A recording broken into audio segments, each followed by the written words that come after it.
Hello everyone, welcome back to my YouTube channel. I'm Swdwmsri Basumatari. Angni Swdwmsri vlog YouTube channel बयखौबो फिन खनसेबाव बरायहरनाय जाबाय।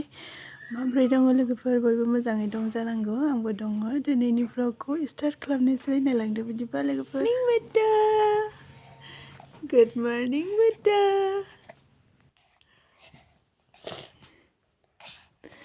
Good morning. Sikarबाय नों बाबा? आदाया फुजाबाय थायोनो नोंखौ न?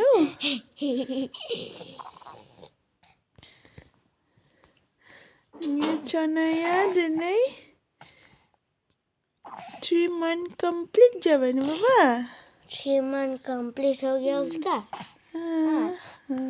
अभी वो स्कूल जा सकेगा। परसों वो स्कूल जाएगा। सच्ची? इतना छोटा बच्चा स्कूल जाता है क्या? गुड मॉर्निंग आदाया नोंखौ स्कूलाव थांनो हासिगोन दे न? थांगोन स्कूलाव? इदि खामालै बाबा। इदि खामालै बाबा। Hello. Hello. Hello. Hello. Hello.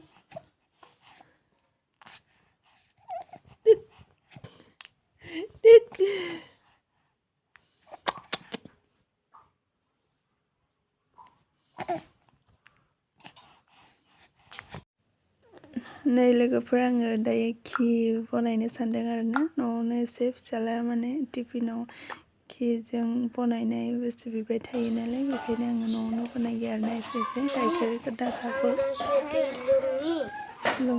ओमफ्राय गाइखेरखौ माने माखनखौ दोनना जमा खालामना दोनो आरो फ्रिजआव दोनदोंमोन नालाय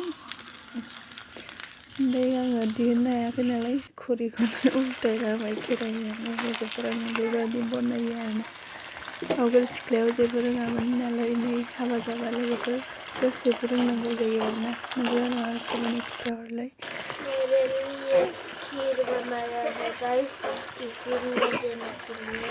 खीरनि दै घी ओमफ्राय इदि गरम खालामनानै गेसनि फ्लेमखौ फिसा खालामनानै बेबायदि एरबाय थानांगौ आरोना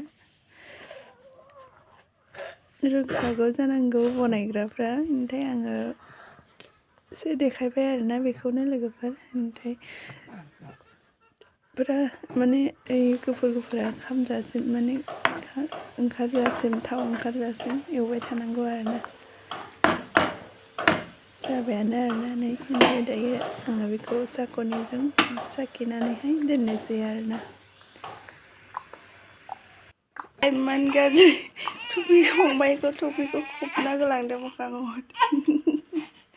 ओरैबायदि मा खालामो नङा फंबायखौहाय आंनिथिं मावबाय दं बे फंबायखौ एकदम टुपिजों खोबनानै एदावबाय दङ आरो दादे मा खालामदों बाबा न' हामा न' आदाया न'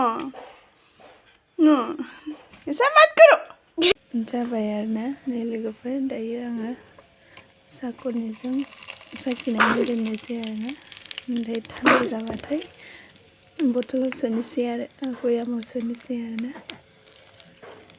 कन्टेनाराव ओमफ्राय नै बेखिनिखौ गारनोसै थावानो बेसनि ओंखारबाय आरोना एसेल'सोमोन आरोना बारा बुरजाबो नङामोन नालाय बेखायनो खुरैसे ओंखारबाय आरोना दाखौ दायो दोनफिनसिगोन आरोना गाइखेर दाखाखौहाय गाइखेर माने माखनखौहाय आरोना दाखा होनलायलायदों आं जमाय दोननानै नै लोगोफोर बिसनि जाबाय आरोना आङो घी बयामावनो सुना दोनफिनबाय आरोना नै एकदम पियर गाइखेर आं आखाइजों बनायनाय माबायदि मोनदों लोगोफोर जे मोजां सेन्ट फैदों आरोना आं भिडिअखौ बारा गोबाव खालामला अन्नानै बयबो आंनि चेनेलखौ लाइक साबस्क्राइब खालामनानै होदो बिदिबा नेक्स्ट ब्लगाव लोगो मोनगोन बाय बाय गाइस।